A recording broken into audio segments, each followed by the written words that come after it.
Introduction, HTML5 used for structuring web content. Crucial aspect, dealing with multimedia content like images. Importance of controlling image size in HTML5 for visually appealing, functional web pages. Understanding HTML images. Images enhance visual appeal, break up text, and convey information effectively. Images embedded using the IMG tag. The IMG tag includes the source src attribute for the image file path and the alt attribute for an alternative image description. Example of using the IMG tag, img controlling image size in HTML. Image size specified using height and width attributes in the IMG tag. Example of setting image width and height. The myimage.jp alt equals myimage width 500.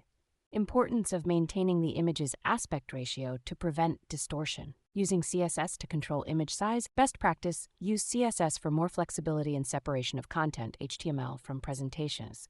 CSS code example for setting image width and height. IMG width 500px, 300px.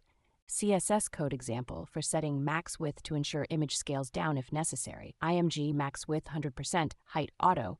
Tips and common mistakes. Always specify image width and height to prevent layout shifts during page load. Best practice, use CSS for image sizing and other styling for cleaner, manageable code. Avoid resizing images in HTML or CSS that are larger than necessary to prevent slow page load and bandwidth waste. Maintain aspect ratios to prevent image distortion. Common mistake, setting image size using absolute values in HTML which doesn't make the image responsive. Solution, use relative units like percentages in CSS. Conclusion, effectively controlling image size in HTML5 is key to creating visually appealing and functional web pages. Always specify width and height, use CSS for flexibility, maintain aspect ratios, and avoid using larger images than needed. Keep testing and experimenting to find what works best for your web pages.